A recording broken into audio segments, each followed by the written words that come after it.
Olá pessoas, no vídeo de hoje vamos conversar um pouquinho sobre Rapazes de Zinco, que é um livro da Svetlana Alexievich, publicado pela primeira vez em 1991, coincidentemente o mesmo ano que marca a dissolução da União Soviética, evento este que aconteceria em 26 de dezembro. Este daqui é o terceiro livro da autora, lembra lá que os dois primeiros foram A Guerra Não Tem Rosto de Mulher e As Últimas Testemunhas, ambos de 1985 e ambos já comentados aqui em vídeo no canal. Vou deixar os links para esses vídeos lá embaixo, evidentemente. Aqui em Rapazes de Zinco, então, a Svetlana se utiliza daquelas mesmas técnicas narrativas que são características de seus outros livros. E ela faz isso de modo a contar não a história de mulheres e crianças que viveram ativamente ali o período da Segunda Guerra Mundial, mas para contar, na verdade, a história de toda uma geração de rapazes que lutaram no Afeganistão em uma guerra que se estendeu por quase 10 anos. Isso porque em abril de 1978 aconteceu um golpe militar pró-soviético e o grupo responsável por este golpe acabou subindo ao poder do Afeganistão. Com isso, deu-se início a toda uma guerra civil que se intensificou ainda mais depois que, em 25 de dezembro de 1979, algumas tropas enviadas desde Moscou invadiram aquele país, dando início então a uma guerra que duraria até o início de 1989 e tiraria a vida de mais de 15 mil pessoas, deixando também mais de 50 mil pessoas feridas. Isso pensando apenas no lado russo da história, uma vez que durante suas pesquisas foi com esses dados que a autora entrou em contato para poder compor aqui este seu livro. E uma coisa muito curiosa, falando sobre esse processo de composição aqui de Rapazes de Zinco, é que em setembro, se não me engano, de 1988, a própria Svetlana foi até o Afeganistão como repórter, e a partir desse período que ela passou ali junto com esses soldados, ela já começou a coletar alguns depoimentos que depois seriam compilados aqui neste seu terceiro livro. E como acontece em outras obras dessa mesma autora, nós vamos ter aqui em Rapazes de Zinco a reunião de várias vozes anônimas que concorrem para a construção de um discurso não oficial. Então aqui nós temos as vozes de soldados, de enfermeiras, de oficiais, de noivas, filhos, filhas, irmãos, irmãs, pais e principalmente mães de garotos que foram para os campos de batalha e ou não voltaram ou voltaram completamente diferentes. Então este daqui é um livro que explora, talvez mais do que os livros anteriores, todos os traumas físicos e principalmente psicológicos deixados pela guerra. E nós vamos percebendo ao longo dessa leitura que talvez esses traumas sejam tão ou mais devastadores do que a própria guerra em si. Ou seja, novamente a Svetlana se aproxima de uma literatura mais oral e também da literatura de testemunho para poder preservar uma memória que, caso contrário, seria sistematicamente apagada. E eu uso a palavra sistematicamente de caso pensado. Isso porque, como acontece em todo governo autoritário, e isso é bom frisar, existia naquele período ali da União Soviética um movimento muito grande por parte do governo que manipulava as pessoas por meio da mídia para poder ali, enfim, tentar esconder todos os horrores e toda a destruição causada por esta guerra. Então, por exemplo, era muito comum que os jornais dissessem que os soldados estavam saindo da União Soviética para poder ajudar a construir pontes, a construir estradas, a construir hospitais e escolas no Afeganistão ou coisa do tipo. Era muito comum que os jornais dissessem que todos aqueles conflitos acontecendo ali naquele país vizinho não tinham nenhum tipo de relação com a União Soviética, que na verdade os soldados estavam, enfim, protegendo o Afeganistão de toda aquela influência imperialista norte-americana e etc e tal. E como este é um livro que toca diretamente nas feridas deixadas ali, enfim, abertas pelo governo soviético, a Svetlana foi não apenas censurada, criticada e boicotada, mas também processada e ameaçada de morte depois que este livro saiu, porque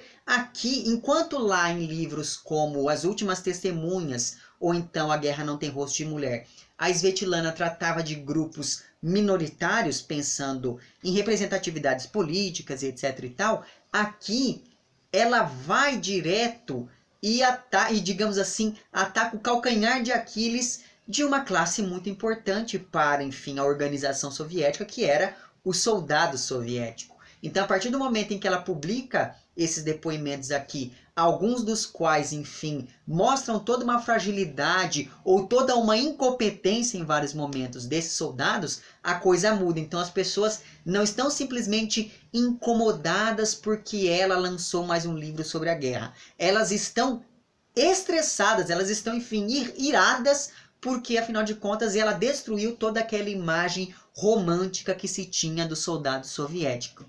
Então, este daqui é um livro que funciona como um marco, ele funciona como um rastro, como uma ruína de tudo aquilo que a sociedade soviética, e não apenas o governo soviético, negava veementemente. E como a Svetlana expunha aqui uma verdade absolutamente incômoda, ela colocava em xeque todo um discurso historicamente construído sobre o próprio povo russo e não apenas sobre o exército ou sobre os soldados, enfim.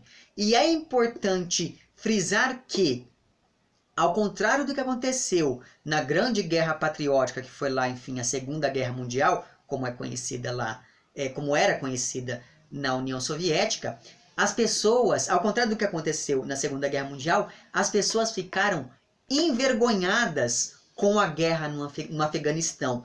Tanto é assim que os soldados que voltavam de lá, que conseguiam voltar com vida de lá, foram estigmatizados por grande parte da população, que chamava esses soldados ali de afegãos e não aceitavam nem tocar no dinheiro que eles tinham ali para oferecer ou coisa do tipo. Então, esses soldados, eles voltavam muitas vezes debilitados, ou sem uma perna, sem um braço, sem um olho, enfim. E graças também, não apenas a essas deficiências físicas com as quais eles voltavam, mas também, principalmente, por conta do preconceito das outras pessoas, esses soldados não conseguiam mais arranjar emprego, eles não conseguiam mais conversar com os amigos e por aí vai. Com isso, fica claro que houve todo um processo de apagamento daquele período, porque as pessoas se sentiam envergonhadas com os desdobramentos daquele conflito, com os desdobramentos daquela guerra que estava acontecendo no Afeganistão, e com isso essa população queria apagar a participação da União Soviética naqueles conflitos. Sobre isso existe um trecho aqui na página 10 que está presente aqui, enfim, no texto que faz às vezes de prefácio dessa minha edição, em que é dito o seguinte: Rapazes de Zinco é o retrato cruel de uma guerra imperialista, agressiva, da direção comunista da União Soviética contra um de seus vizinhos. Embora fosse propagandeada como ajuda internacionalista, olha aí, alô Estados Unidos, ao povo afegão na luta contra os senhores feudais, o imperialismo e etc., essa guerra, começou a despertar dúvidas na sociedade soviética, principalmente à medida que crescia o número de caixões que vinham do Afeganistão. Então é muito interessante observar porque aqui ao longo desses depoimentos recolhidos pela Svetlana, fica claro que houve um período em que essas pessoas das sociedades soviéticas, elas acreditavam piamente em tudo aquilo que a mídia estava dizendo, em tudo aquilo que o governo estava dizendo, algo muito próximo daquilo que nós observamos, por exemplo, em Vozes de Chernobyl, que é outro livro da autora já comentado aqui no canal. O link para ele vai estar lá embaixo, para esse vídeo vai estar lá embaixo. Então, aqui ao longo desse depoimento a gente percebe que no início todo mundo acreditava de maneira cega naquilo que estava sendo divulgado pelo governo. Só que aí aos poucos as pessoas começam a perceber que existe alguma coisa errada em todos aqueles conflitos, porque afinal de contas, como é que morre tanta gente construindo estrada, construindo hospital, construindo escola e etc. Então veja que é muito curioso, porque o modo como a autora organiza esses testemunhos, esses relatos aqui, ela vai deixando cada vez mais evidente que as pessoas estavam acordando e percebendo o que de fato estava acontecendo lá no Afeganistão e percebendo que elas estavam sendo ludibriadas. Então veja que a grande vergonha não parte apenas da atuação do governo e do exército soviéticos, mas também porque essa população percebeu que tinha sido feita de idiota, e isso fica claro aqui em vários momentos. Essa rejeição, então, como eu estava dizendo, que os soldados sofreram depois que voltaram da guerra, acaba levando a todo um processo de estranhamento que transparece em maior ou em menor grau em todos ou em quase todos esses testemunhos aqui reunidos. E esse estranhamento acontece tanto por parte dos soldados que voltaram, quanto por parte dos familiares desses soldados. Então é comum, por exemplo, você ler aqui em alguns trechos, testemunhos de mães e de noivas que dizem que não reconhecem mais os seus respectivos filhos ou noivos, como se aqueles rapazes que voltaram da guerra fossem outras pessoas completamente diferentes. Capazes, por exemplo, como fica dito aqui, se não me engano, no primeiro desses testemunhos aqui reunidos, esses rapazes eram capazes, por exemplo, de matar ali uma pessoa vizinha, um amigo com quem ele sempre teve uma relação muito próxima, sem qualquer razão aparente e sem demonstrar o menor remorso. Ou seja, o retrato que se faz desses jovens aqui são de pessoas que voltaram como verdadeiros. Não existe herói nenhum aqui. E isso incomodou as pessoas quando da primeira publicação aqui deste livro da Svetlana, e foi por conta disso que ela foi ameaçada de morte, processada e etc e tal. Sobre isso, não é, sobre esse modo de organização e sobre esse estranhamento que fica evidente nesses testemunhos, o texto que faz às vezes de prólogo aqui, que já é um desses testemunhos de uma mãe, é um testemunho inclusive muito comovido dessa mãe, falando de como o filho voltou diferente. Pois bem, este texto do prólogo aqui já dá o tom que vai prevalecer em todo o livro. Um tom que aponta para a diferença entre o antes e o depois da guerra. Uma guerra nunca acaba. É essa a impressão que se tem conforme a gente vai lendo este livro aqui. E essa impressão já nos é posta desde esse testemunho do prólogo. Porque nós estamos falando aqui de rapazes de 20 e poucos anos que saíram de casa e voltaram anos depois cheios de sequelas físicas e principalmente psicológicas da guerra. Então aqui, por exemplo, você tem alguns relatos de sujeitos que não tinham mais coragem de ir comprar um pão na padaria, porque se no meio do caminho ele ouvisse um estalo, ele pensava que era um tiro, aí ele queria já, enfim, sair pulando em cima das pessoas. Então é muito intenso o modo como esses personagens aqui demonstram os próprios traumas de guerra, e isso é algo que talvez faça com que este livro aqui seja tão ou mais forte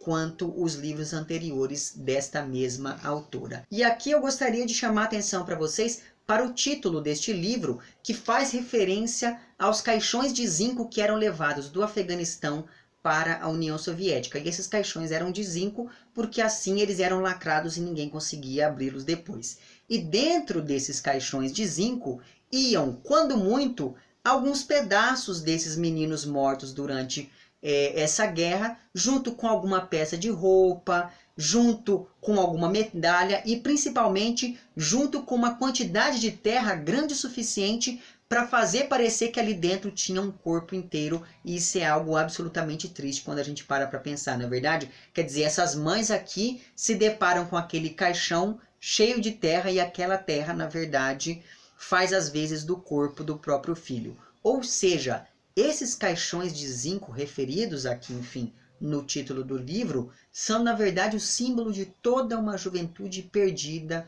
para a guerra, porque nós estamos falando de rapazes de 21, de 22, de no máximo, sei lá, 25 anos que saíram de casa para poder combater ali em nome da pátria. Tudo isso é elaborado de modo a causar um encadeamento lógico e coeso dessas vozes que compõem aqui este livro. Vozes essas que saem de um anonimato a que elas seriam, enfim, relegadas até o fim dos tempos, e são postas aqui em pé de igualdade com vozes como a do Shakespeare, a do Dostoiévski, a do Tolstói e etc. Ou seja, essas vozes desses soldados, dessas pessoas anônimas, elas são citadas ao mesmo tempo em que a autora recupera discursos desses grandes autores, e isso é algo muito interessante quando nós pensamos no respeito e na preservação de uma memória, de um discurso não oficial. E isso acaba criando um coro polifônico, né, como é, enfim, comum se dizer sobre a obra dessa autora.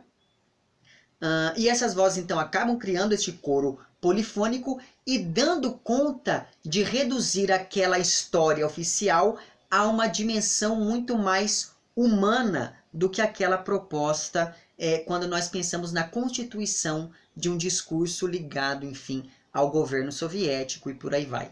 E é claro que aqui nós também nos deparamos com a voz da própria autora, da própria Svetlana, predominantemente no começo do livro, só que continuando em vários pontos específicos dessa narrativa, costurando esses vários relatos, regendo esse coro de vozes. E graças à sutileza dessa voz da própria autora, que muitas vezes só se faz notar pelo uso do itálico aqui nessa minha edição, graças a essa sutileza, então, da voz da Svetlana, essas outras vozes dos entrevistados seguem um caminho natural que aponta para uma única e mesma direção. Ou seja, existe aqui todo um trabalho de curadoria muito bem realizado por parte da autora, porque esse é um trabalho feito de maneira tão bem cuidada que nós quase nos esquecemos que existe aqui todo um processo envolvendo a seleção sobre o que vai e o que não vai entrar na versão final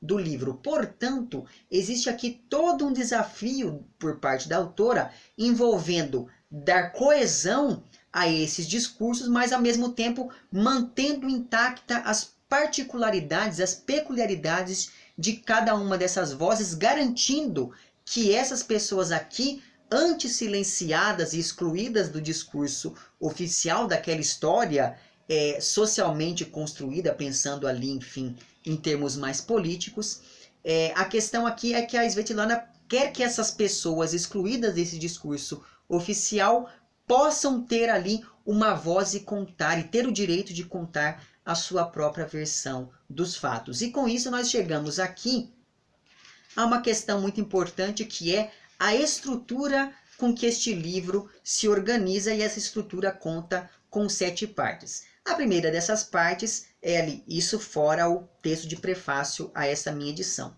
A primeira dessas partes é o prólogo, que é um relato de uma mãe, cujo tom antecipa muito do que virá ao longo de todo o livro.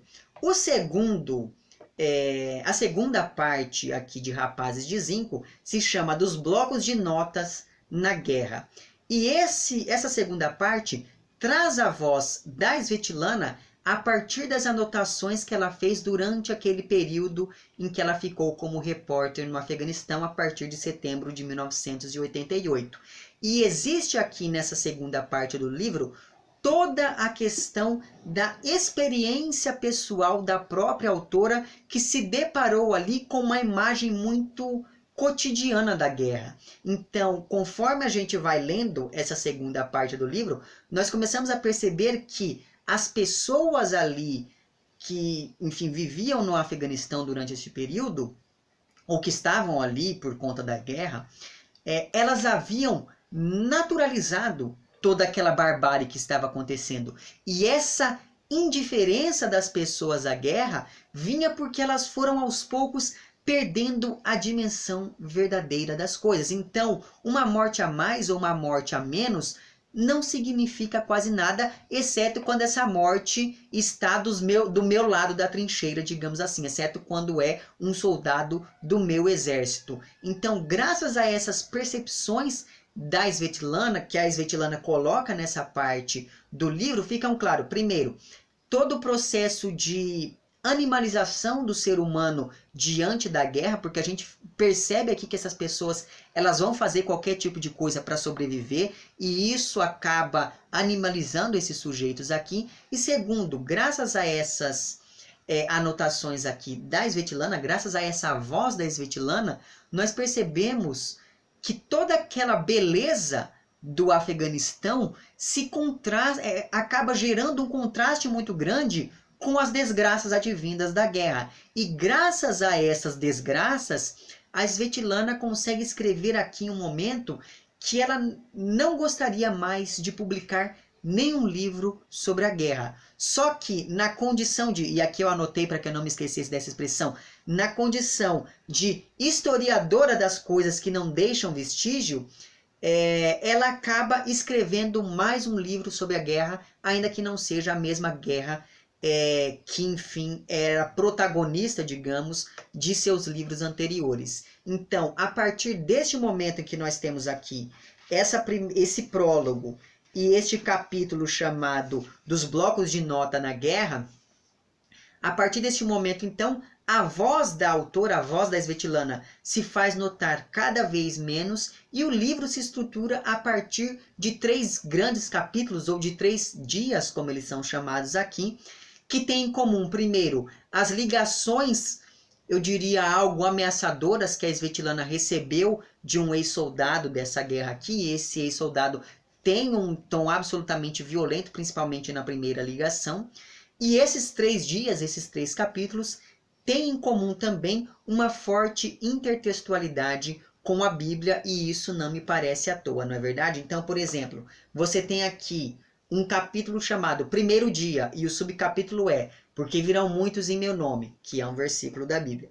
Aí você tem o segundo dia, cujo subtítulo é Aquele morre com a amargura na alma. E o terceiro capítulo se chama Terceiro Dia e tem como subtítulo Não recorrais às evocações e aos sortilégios. Não vos contamineis com isso. E a partir dessas ideias retiradas lá da Bíblia, que a autora vai, enfim, sobrepondo esses vários discursos que compõem cada um desses capítulos, cada um desses dias. E a partir do modo como foi costurando esses discursos, a Svetlana consegue nos passar a noção exata do que aconteceu durante a guerra, sem descrever quase nada. Isso graças, evidentemente, à alta carga emotiva de vários desses testemunhos aqui. E mais do que isso, ao longo dessas 3 partes, destes 3 dias, fica claro que a autora usa esses eventos históricos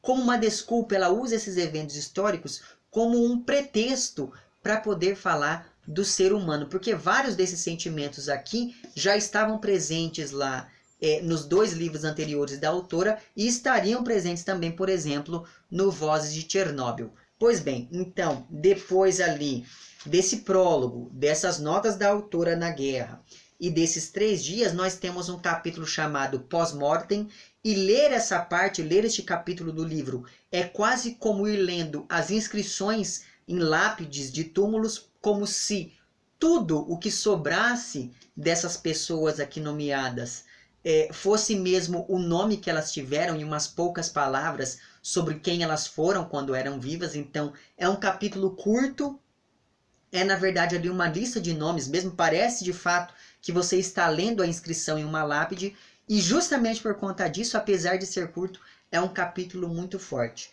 E por fim, mas não menos importante, vem a minha parte preferida do livro, que se chama O Julgamento do Livro Rapazes de Zinco, a História em Documentos. Porque, como eu disse, depois da publicação aqui deste livro, na verdade, depois da publicação de trechos deste livro em alguns jornais da época, a Svetlana acabou sendo processada por algumas pessoas que foram ali entrevistadas durante o processo de composição desta sua obra. E este último capítulo aqui de Rapazes de Zinco dá conta de mostrar como se deu esse processo e toda a repercussão de tudo isso na mídia da época. Então aqui nós temos as transcrições de gravações feitas durante os interrogatórios, nós temos aqui trechos de matéria de jornais e revistas da época falando sobre esse caso do processo contra a Svetlana. Nós temos aqui vários documentos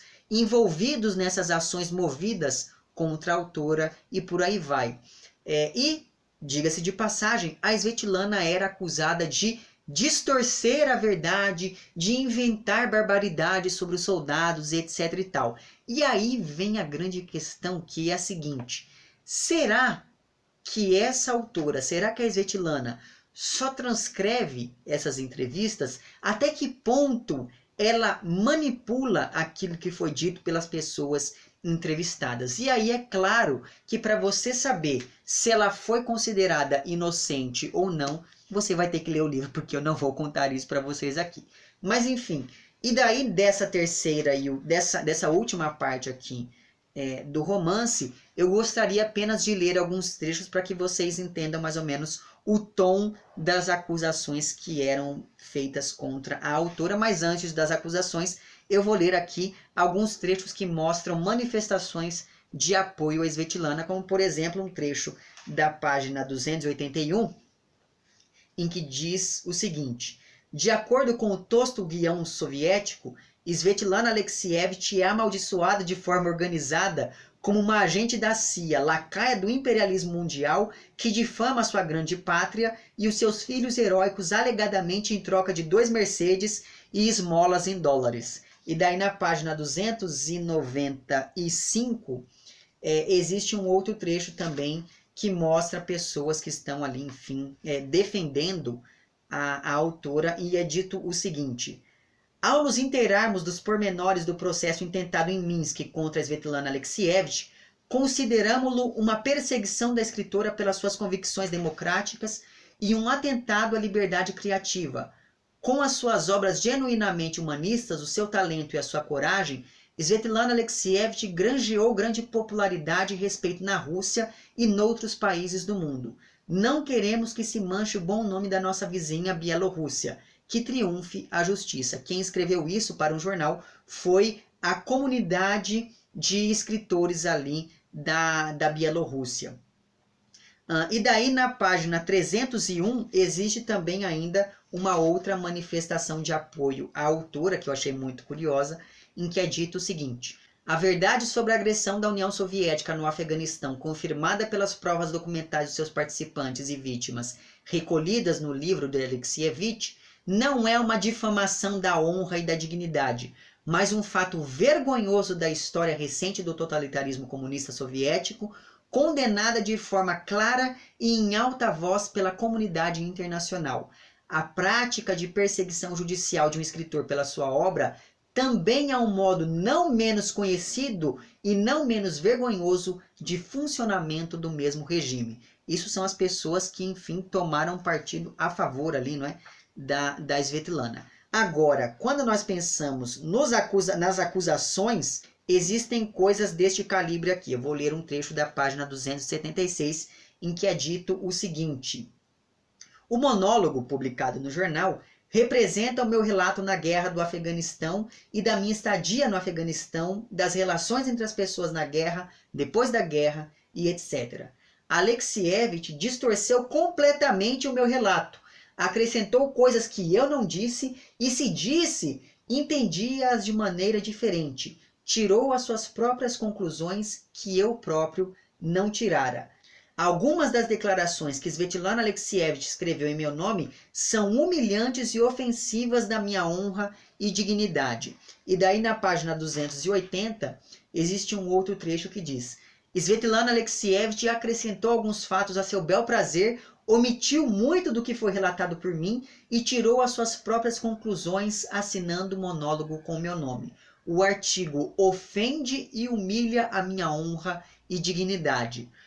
Então veja que é muito curioso perceber que com essas ações judiciais levanta-se toda uma indagação sobre a veracidade, né, daquilo que está sendo dito aqui nos livros da autora e até que ponto ela manipula ou não essa matéria literária. E daí é claro que, como contraponto a essas acusações, existem alguns trechos interessantes, como este aqui da página 281, em que é dito o seguinte: isso é uma pessoa que está falando para a Svetlana durante uma das audiências deste processo. Não preciso da sua verdade horrível. Não precisamos dela, ouviu? Ou seja, parece muito mais que a Svetlana foi processada porque ela disse a verdade, porque ela expôs aquilo que as pessoas pensavam, do que propriamente porque ela falseou alguma coisa ou algo do tipo.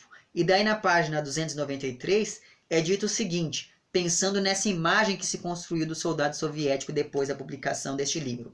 A senhora é que fez dos nossos filhos assassinos. A senhora é que escreveu este livro horrível. Olhem para as fotografias deles. São tão jovens, tão bonitos. Será que os assassinos têm rostos como estes? Ensinamos os nossos filhos a amarem a sua pátria. Por que escreveu que lá eles matavam? Escreveu por dólares, enquanto nós somos pobres, não temos dinheiro para medicamentos, não temos com que comprar flores para as sepulturas dos nossos filhos, e daí a pessoa continua.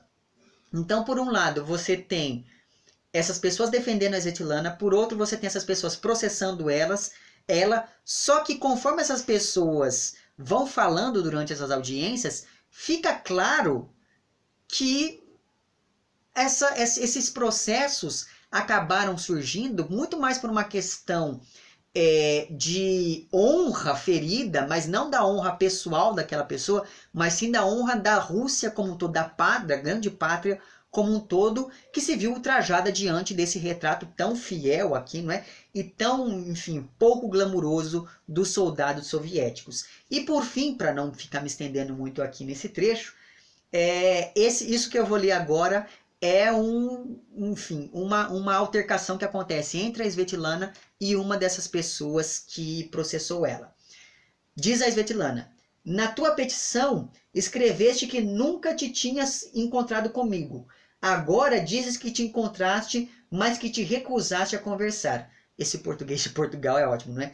Portanto, a petição não foi escrita por ti? E daí o sujeito responde: foi escrita por mim. Encontramo-nos, mas não lhe contei nada. E daí a Svetlana responde: se não me contaste nada, como eu podia saber que eras natural da Ucrânia, que tinha adoecido em criança, que foste para o Afeganistão com uma cadela, embora, como acaba de dizer, ela tivesse morrido durante a viagem? E daí a coisa continua. Então, é muito interessante a gente perceber que conforme esses relatos aqui vão se sobrepondo nessa última parte do livro, a gente percebe várias contradições nesses discursos das pessoas que processaram a Svetlana pela publicação aqui de Rapazes de Zinco, e só por ela colocar este anexo, digamos assim, na versão do final do livro, me pareceu surpreendente, e aí eu acabei gostando ainda mais da obra, principalmente por conta deste último capítulo. Enfim, infelizmente, esse daqui é um daqueles livros da autora que ainda não foram publicados aqui no Brasil. Essa minha edição é uma edição portuguesa, mas eu sugiro fortemente que você tente encontrar este livro e, caso consiga, leia, porque vale muito, muito a pena. Acredite, eu não falei nada, é claro, né? Eu não falei nada do que é relatado aqui por esses soldados, por essas mães, enfim. Mesmo porque se eu ficasse aqui me estendendo muito, eu não sei até que ponto seria interessante você ir procurar a obra para ler depois, porque são discursos, são testemunhos assim, um mais forte do que o outro, como é característico das obras aqui da Svetlana. Enfim, certo? É isso então. Se você gostou do vídeo, não esqueça de curtir e de compartilhar. Caso não tenha gostado, não esqueça de dizer lá embaixo porque não gostou. Se você está inscrito no meu canal, muito obrigado pela sua inscrição. Caso não esteja inscrito, inscreva-se também lá embaixo. Um amplex para vocês todos. Até o próximo vídeo e tchau!